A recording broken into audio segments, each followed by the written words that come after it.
Good evening. Great that you're here at this late hour with us together and want to get into such a light topic before you go out into the open and drink a beer, hopefully. Thanks for coming. I'm Keschrau, that's Søren.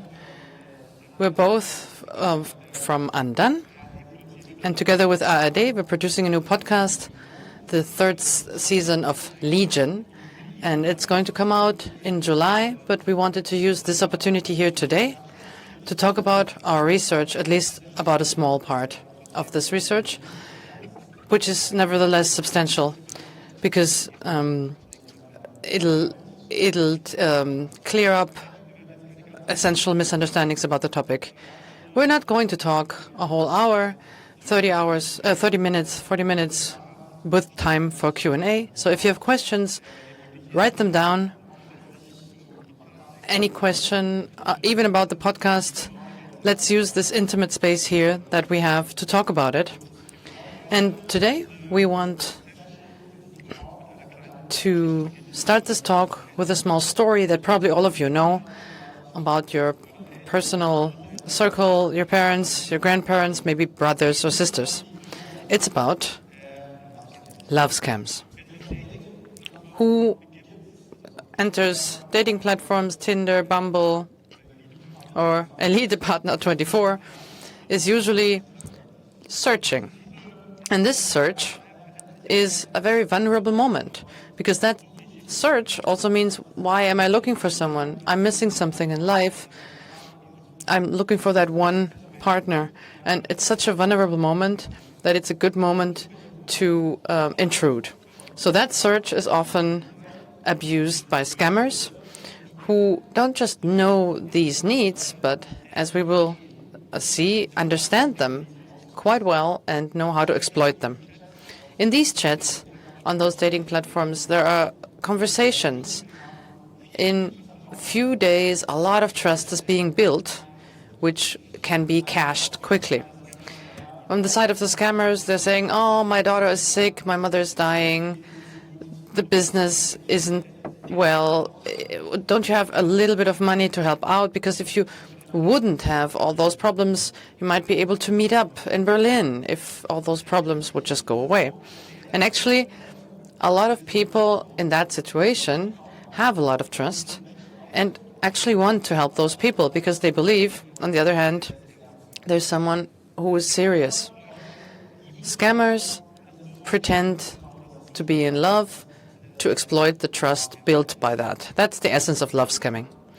And at some point, when there's nothing more to cash out, there's nothing left of a relationship, and the victims are poorer, both monetary and emotionally. Sometimes they're destroyed. We're going to tell the story of one woman who lost 80,000 euro through such a scam. And of course, she's damaged a lot, even regarding relationships. So when you're dealing with those scams, you're quickly reaching a point where you realize that changed a lot, and especially it professionalized. Because scammers realized that works pretty well, but more is possible. It's not enough yet. So today, we don't want to talk about love scams, but about the evolution of love scams. Yeah. It's called, in Mandarin, Shatsupan. I hope I pronounced it somewhat right. Shatsupan means, more or less, for the term already mentioned, pig butchering scams. Pig butchering scams are called like that because the scam works similar like butchering a pig. First, you need a pig. In the logic of the fraudsters, it's a word that the scammers themselves use. So in their logic, the pig is the victim, and they're often contacted randomly online. You all know that, are you Anna? Don't we have a date tonight? And then the goal is to have a conversation. You answer, no, I'm Søren. But nevertheless, the communication doesn't stop, and the goal is to create an ongoing conversation, because then phase 2 follows. In that pig butchering scam, the process of fattening up. Because before butchering, it's advisable to make the pig fatter so it's more profitable. There's two things meant by that. Building an emotional relationship. It doesn't have to be love. It can be friendship or some relation of trust. And that relationship is used to offer investment opportunities, very often Bitcoin. And the second type of fattening up is that there is the impression that those fake investments are actually profitable. That often happens on fake crypto coin platforms or websites. And very often the victims see in the beginning, my investment is actually getting more valuable. When they invest smaller sums, the wins that they get, they can actually take out. All of that has the goal of incentivizing the victims to invest even more money. When they then start investing higher sums, higher and higher sums, and then the profits they have gotten, they want to take them out of the platform, then often there are invented fees or taxes to get back their money plus the profits. And with that, a lot of victims are incentivized to take on a loan because they know I have 150,000 euro on this platform. If now I take on a loan of 30,000 euro, I can take that money out and I get 150,000. And that's how the pigs, as the perpetrators call them, fattened up to the brink. And only when the victim has no money anymore at all, then it's slaughtered, so they're ghosted. Pig butchering scams are quite elaborate and can happen over the course of months. They're a mixture between love scams and investment scams. An interesting question, as you already saw by the word of Shatupan, where do pig butchering scams come from? I actually find that astounding, that change from love scams to pig butchering scams. Love scams means you give money for someone that this person, I don't know, can take care of a sick mother in the hospital. Pig butchering scams means insidiously, you're not losing the money, you're investing it. So the idea changed towards the point that the people are left in the dark for so long that they invest that much that there's nothing left on their accounts. Somebody wants to jump in. Is there a question or just noise? All right. To understand that, let's talk about the short history of the pig butchering scams. Because as you see by this flag, it starts in China. And that isn't all that long ago. In the beginning of the millennium, then as well as now, China forbids gambling. But nevertheless, in the beginning of the millennium, online gambling is rising. And that's happening also because the internet was new at that time. It was hard to regulate. We know this. It's a while ago, but it's still a topic. But at that point, it was actually new, so they had to run after this and get to know this new platform. So it was a natural place for criminals to get to work.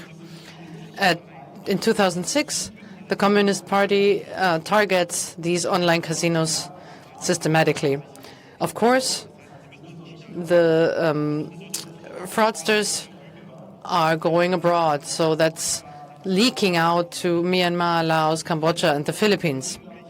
And in those countries, there are online gambling meccas, which are gigantic, where the market and the profits are growing more and more and more until it's not possible to grow anymore. And around 2016, that online gambling market is so saturated that it's harder and harder to get new customers. So the online casinos are getting new customers with false promises until a new player shows up in this whole story, which you all know, which is the pandemic. It happens and it changes everything. The pandemic has large-scale consequences. Several things happen. China closes down the borders, calls back all the citizens, tells them you have to come back. Who doesn't follow that call is punished. And then China also forbids cryptocurrency in that time, because crypto means losing control. Crypto means decentralized. There's no central bank, but we don't know where all the money is. And that, of course, is a problem for the Communist Party. In China, it was about fostering investments within the country and not allowing people to leave the country, whereas crypto allows them to flee the country. So China is cracking down on online gambling more and more. It's still forbidden. And scams are sanctioned, or fraudsters personally are sanctioned. For the criminal groups, that means they don't have any workers anymore, because usually only the Chinese people were living in the casinos. Illegal casinos work through crypto. We're evacuating. The building is going to be evacuated right now. The speakers are going to be notified in the next seconds. I just got the notice. There's a fire alarm going on in stage 1, so the entire building has to be evacuated. For everybody who is listening, please stay calm and return your headphones. And sorry for the inconvenience. Und Experten gesehen sagen, dass die Covid-19-Pandemie sowas wie ein Katalysator für die Entwicklung von Pick-Butchering-Scams oder vielleicht viel mehr für die Globalisierung von Pick-Butchering-Scams steht. Wir haben einen dieser Experten auf unserer Reise getroffen. Hier auf dem Bild erzähle ich ihm irgendwas Wichtiges. Das ist Jason Tower. Der war damals noch beim USIP. We apologize for the confusion. Actually, the stage 1 and 7 are being evacuated. We're still on track, so we try to get back into this. So the person just testified in front of the U.S. Senate a few months ago and witnessed a few rectifications during the pandemic, because online casinos became more and more unattractive. They shifted to scams, and the casinos learned to scam people already and mislead them with money that didn't exist and so on. And now that online gambling with cryptocurrencies is so difficult in English,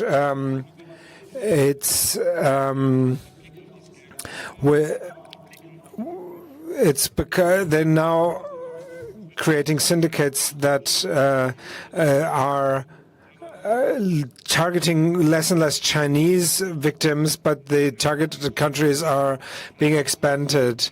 And now the workers are falling away because they can't leave China, and therefore the third adjustment is happening. Then there's a stronger focus on human trafficking and slave labor to fill these factories with slave workers.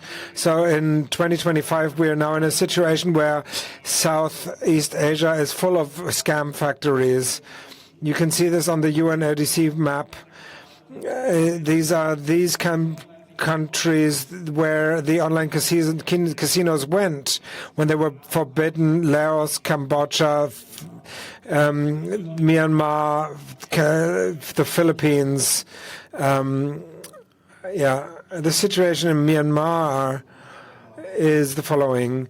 Myanmar is a country that for tens of years has been the harboring organized crime, but mainly because of the political situation. Some of you have still remember that 2021 there was a military coup.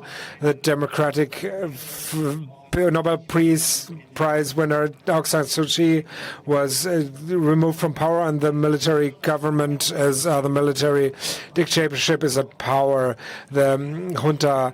There's now a civil war, especially in the border regions, by different factions that are either with or against the junta. They fight against each other, but also fight against the center, against the junta. Nobody's aligns with each other. Different ethnic factions, and in this power vacuum, because they all need money, the organized crime is flourishing. you have to see this in a way that these militias need money, of course, and for me it's a little like in Afghanistan and the Taliban, where they made the money with the opium fields to finance themselves. There, we don't have opium farms, but we have other opium. We have these factories. Just to explain to you, carrot state in the top. It said catch in here, but it's carrot state. It has mines, lots of natural resources. Then you have Shan. Then that produces a lot of opium and synthetics drugs, and they're delivering to Australia from China down to Australia. And then you have the Karen state. And the city of Midyawadi, that's the main city of the scam factories. There's the most important fighting zones. You can see that it's very complex, who controls what, and the border guard force, the PGF in the middle, that you saw when we were in Thailand at the border, and the Karen Benevolent Army, the UNU, they're all fighting against each other. And that leads to a power vacuum on the Burmese side because there's no functioning state. So that's why we went to Mesot. And then you can continue. We wanted to visit the region, and we didn't want to go Myanmar because there's a civil war. We're not trained war reporters. There's there's quite a few stories about murdered and abducted Western journalists. So foreign journalists. So this was the first official border crossing. You can see this in Mesot. There's also the first point of contact for refugees on the other side. And then you can see that Myanmar is just a stone throw away. It's filmed from the car. We drove a lot of our car. We were driving on the Thai side. There's good timing here. You can see Myanmar and the Myawaddy on the other side. That's the sister city. On the ground, we met two Burmese exiled journalists, Sumyat and Zayalin, on the right side. They fled the civil war and they're working from Mesot, but they cross the border irregularly through small unofficial border crossings to report from their home country. And as most journalists know in this room, that these contacts are super, super important for us. These people like Su and Zai are the only eyes on the ground to shed light on this situation. And that's why we decided to bring in a small X-course about these journalists, because these journalists are not doing too well. This is a picture from the hospital in Mesot, because in the days when we were in Thailand and when we went to Mesot from Bangkok, USAID was being disbanded. The U.S. aid organization, because there was a lot of questions in the hospital of Mesot, because there was a big question about what about the wounded and hurt people around Mesot.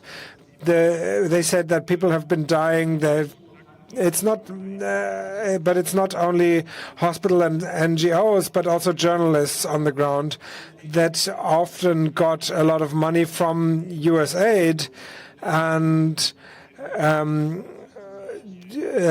by for example giving courses for youth on how to identify misinformation. But that doesn't only affect Su but also the other people that also affects Jason Tower, who we saw before, because USIP was also disbanded by Elon Musk and his group, Doge. And that's how also pool of experts also broke down. We could, in total, we can say that we're at threat of going blind. That's why we want to post this email address. There's a lot of people who support projects in foreign countries or looking for fixers in another place. So journalists in Thailand, if you have ideas how to help Burmese journalists, then talk to me, and I'll do the contact. And that's now I'm going to talk more about the journey. The first thing that they showed us when we arrived, it was KK Park. The place you don't want to be, they told us. What they showed is the first astonishing thing that you can see in the distance. It looks like a city, but it's not a city. We talked about compounds. We talked about scam factories. It's actual total cities, like factory blocks, where exclusively scam is at work. You can see like the extent of everything. There's antennas, there's large and smaller buildings, there's big lights, there's possibility of entertainment. KK Park is the most prominent factory on the border of Myanmar and Thailand. And the most astonishing thing is that you can just walk there like within 10 minutes. It's right at the border. Nobody cares. KK Park is the most famous, well-known one. It's not born as a big city, but it's a large accumulation of scam factories. Everything you can see on the horizon is KK Park. Everything is right up to the north is KK Park. KK Park is more like an industrial area, an industrial zone.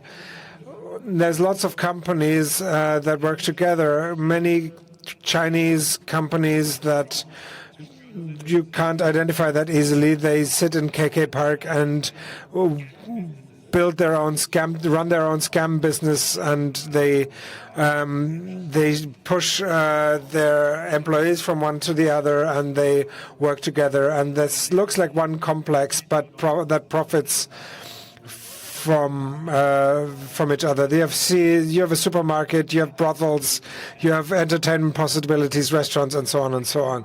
KK Park consists of different parts. That is on the river Moai. On the left side is KK Park 1. Then there you can see KK Park 2, and it's growing together.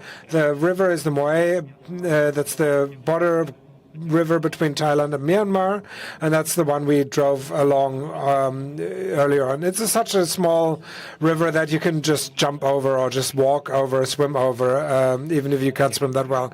KK Park has everything that needs a city: fitness studios, sports facilities, karaoke bars. It reminded me a little of the campuses of the big companies, Facebook, Google, Meta. I don't want to draw a direct comparison to a place that runs on human trafficking, but it's places that say we want to offer things of daily utility, so many things of daily utility that people don't want to leave. Why should I go home and wash my washing if I have this directly on campus? Why should I go to sports if I have the gym at the work? That's the reason why these benefits exist in these companies, and it's a little similar here. It's everything that keeps these people in the offices. It's similar, but it's also similar, but also different, because we're in a war situation, but people want to do business in KK Park have to be dealt with on the ground. But you also don't have to convince people through great offers on the ground, but rather what we're going to talk about next. Let's check the slider so you've seen it. There is a comparison between February and December 2024. It's a rather short time, but you can see how quickly construction happens. This whole part here, all these houses, they weren't there in February, and a few months later, very quickly, you can see it here, constructed new buildings. It's in a few months, not just a few dozen buildings were built, but the two parts who were more or less separate grew together more. So there is a tendency in the region that the scam towns are growing and then they're just flowing into each other. That's an image from the hill that we visited, from which we were looking at KK Park 1 and 2. Here alone, 20,000 people are supposedly being held capture to conduct scams, mostly pig butchering scams.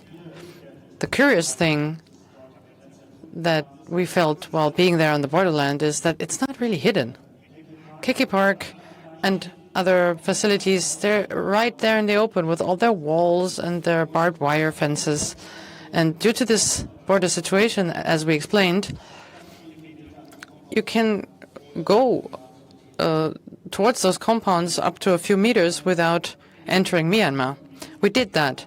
To the left, you see a smaller scam factory, and we're standing here behind a railing, which is like half 1 meter high, and you can see how easy it would be to just walk over and enter a country which is within civil war. This is the border in Mesot, over to Myanmar, to the city of Myawaddy on the other side. And here you can also see the barbed wire, the fences, and we stood there and they were like, well, we could actually jump over that. But on the Thai side, we passed 3 military checkpoints in the same area. So there is a certain feeling of security and oversight, whereas here, you could just stand on that border. This porous border is an invitation to just walk over, and a lot of people do that. The problem is, many don't do this voluntarily. One case from the recent past was even known in Germany, is the Chinese actor Huang Xing, and his story is representative for how people are getting lured into those scam factories in Myanmar. Huang Xing is like a B celebrity in China, an actor, and at one point he's offered a movie in Thailand. He is hesitating a bit, but then agrees, flies to Bangkok. He's taken by a driver, and they say, we're not going to shoot the movie in Bangkok, but in Mesot, it's just a few hours drive. Huang Xing drives to Mesot. The driver stops at a supermarket, and there is a Thai with another car. They're changing the car, and Huang Xing later says, even there he thought, it's going to be all right. One driver drove for a long time, then there's another one, and then the second driver brings Huang to the river. And there, his trace is lost for like 3 days, and 3 days later, Huang is located here. That's another scam factory called Apollo Park. It's a bit north of Mesot, and after he was located here, Chinese and Thai authorities force him to be set free. But there are rumors that maybe 2 million yuan were paid as ransom, which would be like 250,000 euro. The end of Xang is a very big exception of this story, because the authorities put so much pressure on for one individual or that money is paid. One was lucky. that usually doesn't happen in China because his friends made a lot of noise in social media and broke through the wall of censorship. So the party had to cave into public pressure and become active. But look, this is the way that people need to go when they're taken hostage, because that's what it is. People are invited to Thailand, usually Bangkok, with fraudulent job offers, and then they're like, we do have to go to Mesot, not Bangkok. This is where our offices are. And at the same time, these people who are abducted are talking to their agents, and they, of course, talk to them and say, everything is all right. The person who they trust, who they're always in contact with, and they make sure everything stays calm. The drive is 6 or 7 hours. We were also forced to take that drive on the way back from Rosat because we missed a flight. It is like 6 or 7 hours, lots of checkpoints in the middle, but those are rather new. And in Mesot, they change, or they spend the night in one of the hotels here. This is one. There are two which have been mentioned again and again, who are quite known because scammers, the hostages are spending the night there. And in the night, they're getting pulled out and saying, let's continue. From there, they go down to the river on the border. And there, the people are often forced into a boat at gunpoint to cross the river. That takes roughly 1.5 minutes, not much longer. And this crossing the border, most people taken hostage don't realize. They don't know it's a border. They don't even know where they are, that this is actually crossing a border, and now they're in a different country. They don't know that. They're only realizing that much, much later when they're already inside the compound.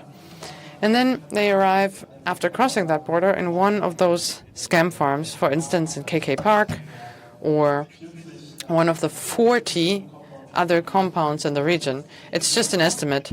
There are many that you can't see here, and you can see how quickly construction happens here.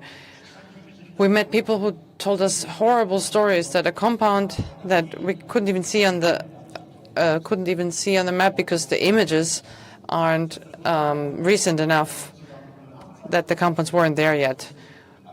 It's roughly at least 40 in the region. This is a selection of them. And when people arrive in this compound, in front of that door, and they're disillusioned, asking where they are welcomed by the owners and forced to sign a fake contract where they agree to work in there and earn some money before they're allowed to leave again. In the north, there's Shikoku, a name you can remember. We're going to talk more about that in the podcast. One of the bigger areas where scams happen. In the sound, it's called Taichung. We're going to talk about that one as well. And if you connect those blue dots, you can see along this line that's more or less the course of the Moai River, so the border between Myanmar and Thailand, because it's that easy. As soon as you cross the river, you're in a new country. You don't have to do a long travel. The compound is right there. For human trafficking, that's a good situation. But generally, the compounds can be receiving all the resources that they need. The facilities, electricity, water, diesel, there are whole companies which just transport construction materials. There was another area which was empty when we got there, but there was a company just transporting these materials. And the people who are held captive in those compounds often report the same things. We see 3 screenshots from videos that we want to spare you, but they show violence. They would show violence. And the reports that we heard that you can read about, in summary, are people are brought into those compounds, they're forced to work, and work means online scams, conducting them. And force means psychological and physical violence. The videos or the screenshots that you see here show physical torture and punishment. You can find quite a few of those in the Chinese internet or on Chinese social media platforms. They're often used as proof by the victims. They try to record those videos just to prove that they were a victim of human trafficking. That's important when you come back to Thailand, because then they can be relocated to their original countries. This violence goes from electrical shocks hitting until actual torture in specific rooms, and all of that happens every day in those compounds. There's no freedom of movement, there's no health care for women, for instance, which experience sexualized violence and fall pregnant. And yes, deaths happen again and again. And all of that allows what we also wrote in the text, that this is modern slavery. Estimates assume that over 100,000 people are held captive in Myanmar alone. All over the world, it's roughly 300,000, and that alone is a good reason to start this investigation. The people who are abducted come from all over the world, but usually from countries of the global south, from countries where people are willing to travel for vague promises with good revenue, to travel to a different country and stay there for 6 months or a year. Countries where we know that people, as you can see here, that's I'm going to call they're being let go. That was the 12th of February. They're coming back from Myanmar to Thailand. And the biggest group of people came from Ethiopia. Also, other countries from Africa or Southeast Asia are targeted a lot. Vietnam, the Philippines. And I don't want to call it a fun fact, but a weird fact. Today, a person from the Czech Republic was brought back from Myanmar to Thailand. The whole thing also creates a lot of financial damage. That's on the side of the people who are victims of those pig butchering scams. According to estimates of the UN, those scams make between 18 and $36 billion. The USIP, where Jason Towers worked, estimates $64 billion a year. Also in Germany, there's millions lost, and those are just the cases that the Cyber Defense Center in Bavaria knows of. The average is 18,000 euro that each victim loses to scammers. That means Interpol declares for a while now that this is a new global threat. It's a specific term coined by Interpol, which has a specific meaning and denominates certain things. And according to their estimate, it was a regional criminal problem. Now it's a global crisis of human trafficking. Maybe a short interception. There is a young man we met from Bangladesh who,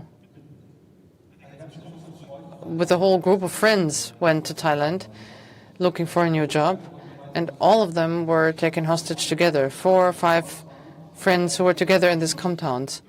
He got out through a brave stunt. We're talking about this in a podcast, and since then he is fighting to free his friends that he left behind, and he's talking to embassies and friends and tries to create attention because his 4 friends are still held captive in those compounds, in one of the more violent compounds, because they're also different in the quality, quote unquote, of violence and abuse. That was a little excerpt from our research. We wanted to explain the topic and the relevance, and it's going to come out the 10th of July in the ARD Audiothek, Spotify, Apple, wherever you get your podcasts. And We were talking about Myanmar here, but it's a story that continues. In our research, we and our colleague Silke Grun, who isn't here because she lives in Zurich, we got around a lot. We were in Hong Kong, we were in Macau, we were on the Philippines, we were in Switzerland, and we met a lot of people who told us more about this story, because those scams are a global problem. You have to acknowledge that, and the podcast follows the money. Scams. So the question is, who earns with these scams? Are the big bosses, and who are they? And there's a lot of money being made, between 18 and 64 billion dollars, and this money has to be laundered as well. It's illegal money. Does that lead through Germany? Maybe that's what we're asking, and I hope that I caught your interest, and I hope you forgive us the little advertising block, and we hope that you can have a look at this podcast or listen to it, and when it reaches the German streaming media in July of 2025. And there's a little call to action for you. You can pull out your phones. Many ask, what do I do when I get one of these scam messages? I got them. We got them a lot, and we asked these two, Judah and Amy. They work in Mesot with NGOs, with people who flee these factories or get out of these factories. They have a red phone next to their desk to go to rescue people, and they do for psychiatric first aid, and they help the people to get around the Thai things. And they say have a message ready. Have a message ready, and that basically says, hey, are you in a scam factory? Do you need help? You can go there. It helps you because you might get blacklisted because they notice that that won't help. Don't do any games. Don't make any gags. Don't post it on Twitter, but ask yourself what can be on the other side. And that they don't do this help. This could be a message, for example, hello, I'm not sure whether you contacted me, and so on. Global advanced projects and global arms. And you can trust, and Julia and Amy, they're reachable through that, and just copy that message and see what happens. One of the first people that got liberated, that happened, they were scammed back, and then they said they understood that the other person on the other side means it, and then they understood that that person got liberated. So that's also can be listened to in the podcast. So thank you, for listening in this, and if you have questions, there's a room for questions and answers. Thank you. There's a microphone and there's hands.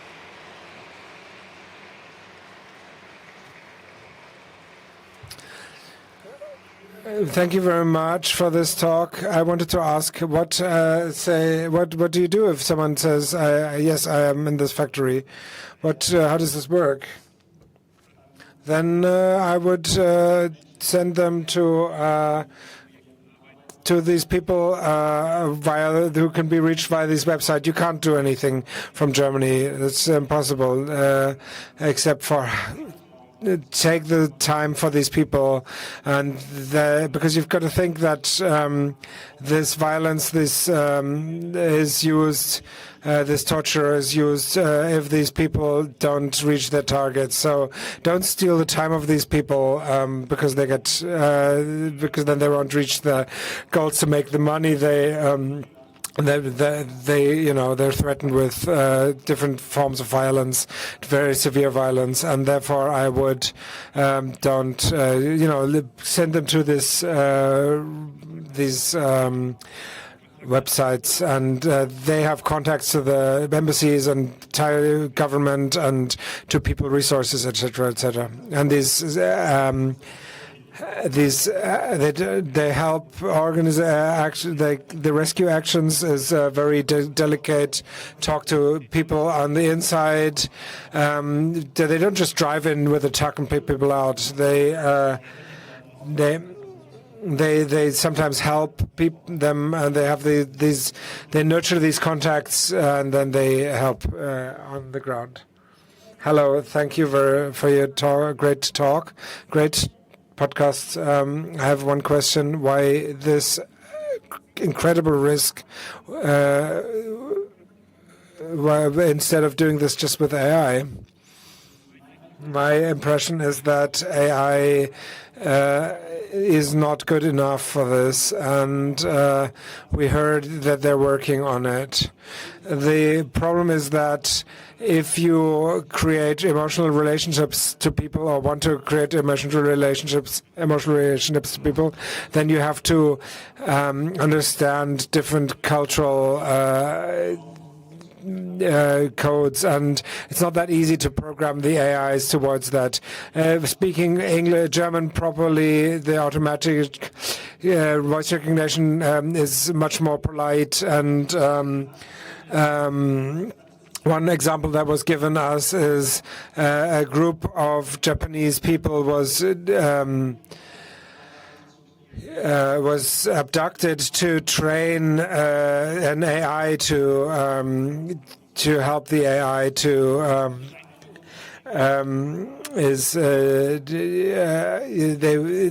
our impression is that the AI was trained to work with Japanese people, but it doesn't work yet. Will be more about this. What we're talking about is in our podcast that people who are scammed these departments. So they get pulled to WhatsApp, then they get pulled to be interested in crypto, then it's given to another department with different levels of quality. These people are, they don't know. There's handbooks, so different departments don't know how to do the step of the others. There's total handbooks for download. You can find them on Telegram and other Chinese channels. They're scientifically proven, and they help in order to understand, how to react if someone has doubts, for example. And that is done by a human, but the basis to feed an AI for this is obviously there, and it will go in that direction, obviously. Thank you very much. I wonder who knows about this scandal, and why is there nothing happening? Well, everybody knows about it. It happens in daylight, and the problem is that there's no way of helping. Myanmar is a country and the civil war. There's a military government. You can't just march into Myanmar to liberate these scam factories, because it would be an act of war. Even China isn't doing this. So even though the people who are who are affected by this are Chinese people, those who are affected by human trafficking as well as those who are affected by the scams. But China is pressuring Thailand, for example, to make sure that the power connection that comes from Thailand is cut off. Thailand cuts off the optical fiber and parts of Starlink, but in that way they try to somehow get hold of this situation. But Thailand, it happened when we saw this. Thailand decided to cut off the electricity and internet, the supply with diesel that runs the generators. They said it doesn't work. They have solar panels, Starlink, and so on. But in fact, it actually works. And because since February, many people have been liberated through negotiations, more than 7,000 from this region. And So there's something is happening, and there's other countries, for example, the Philippines. It's a little far, and where the scam factories are were created under different conditions. Online gambling was legal under Duterte, for example, and they had very nice facades to create these facades. Now they've been forbidden, and now there's a state that is very directly acting against these things, and these companies, and that's dealing with it in a very different way than Myanmar. The power vacuum is very different than in Myanmar. From a German perspective, people who are scammed go to the police and sue these people, but the police say, well, the people in Myanmar aren't cooperative. Myanmar doesn't help us. What should we do? Nobody is going to the phone, well, not happening. It's a power imbalance there. You can't really do anything except to inform people how this works and educate them, and such work is important.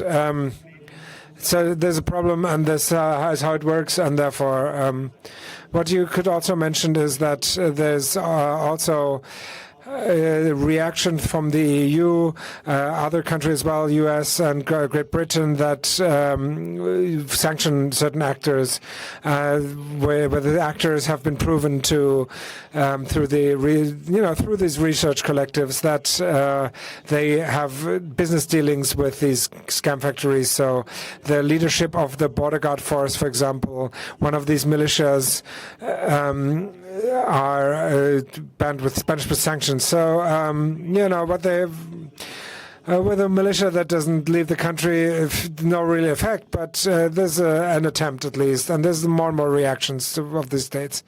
We have to stop this now. We have another 8 minutes left for more questions.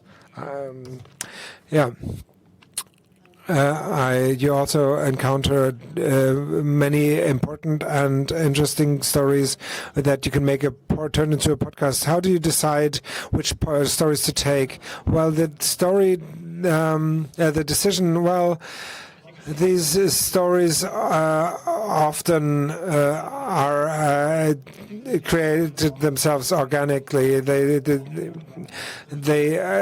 happen through a person we know. They said there's a woman who lost money. You've got to meet her, and then we talk about are there more and more stories behind the story. Is there something I can understand the world a little better if I hear one story? Can I understand the context a little more? Can I understand the context a little better? Is there an investigative moment? Is there something that we can genuinely do and work for so that something comes to Germany? Is there is information situation? Is there dossiers and essays and stories in Germany? And if those questions have been answered with no, the more answers we have with no, the no's we have, then and then RD obviously also has to pay for this. Thank you very much for your talk. I'm interested in the question. These people in the scam factories, how long do they stay there? Do they stay forever if they aren't liberated? Are they let out after a certain time? Do you have any information about this? It's very different. So it's very different. I think that the average time that people stay in there, the first promise is 6 months in these job offers that they react to and that they fall for. And the first day it's like not 6 months, it's probably a year, and then at least, and then there's a pseudo work contract that they sign with a ink under the thumb. After a year, they don't get out first. And it's maybe most people are there for 1.5 years at least. And then there's the question: do they have enough money? Have they brought enough money so that they can pay these their bosses? Their argument towards their bosses: I got you the money. that they can be released. Then there's also ransom. Well, the company said, well, we paid for the ticket and the human trafficking. We paid 5,000. If your family can bring us 9,000, then you get free. And then there's one other solution is that there is negotiations that involves the embassies of certain countries where these people, you don't really have anything to give. You can't really appeal to these people, and depending on what kind of company you have to do or people you have to deal with, then you can convince them, for example, to deliver a very badly wounded or a pregnant woman or something. Where sometimes people are liberated, Juma and Amy. You've seen them. Sometimes people who are sold from one scam country to a company to another. Sometimes they're transported through Thailand. If people have been, if Amy and Jula have been in contact with them before, they're notified, so they get the message, we're going into the White Van and going to the resort, then they're stopped and liberated there. It's different, So there's sometimes people who are at a bus stop, and they ask, are you someone who is? And they said yes, and then they're taken away. So it's a little absurd that the proof of lies on the the proof lies on the other side. So the company says, well, we lose revenue if you get out now. So that's how they calculate the ransom, and whether the ransom really is enough. It's also a question. Okay, last question. Thank you for your work. I'm a huge Cui Bono ultra. My question is there is the new season of Cui Bono? And then I didn't understand in your talk how they could kidnap a famous actor so to get a big ransom, because you would assume that these scam factories operate in the dark. I didn't assume that there was the hope. I think often you don't know this, but plus it's quite unusual that there was this publicity in China. Publicity in China doesn't work that way. The Communist Party wouldn't allow this. There's a kind of social media viral moment where very many friends of his other actors and so on post videos what happened with, the question what happened. What does our government do? And they couldn't control this anymore, and that's how they acted. We don't know exactly, but that's how this happened. And there's also a little speculation, because we asked this too. One theory is that there's also models in these scam factories. Some people that noticed that a woman fell for an online scam because she thought she fell for Brad Pitt, and they posted Photoshop picture of Brad Pitt, and he said he's like in the hospital and he doesn't have a credit card and whatever. That one assumption could be that you have a semi-prominent person and can get them to make photos of themselves and have very authentic material, videos even, sex talk things that you could use this. And the other idea is that maybe the possibility is that they has a lot of followers in Chinese social media, and they were approachable with direct messages, so with his account. So you have a very different trust base as well that you could use for this conversation and to scam. Cui Bono 3, well, there will be one, yes. Thank you very much, Herr Schauensohn. Thank you.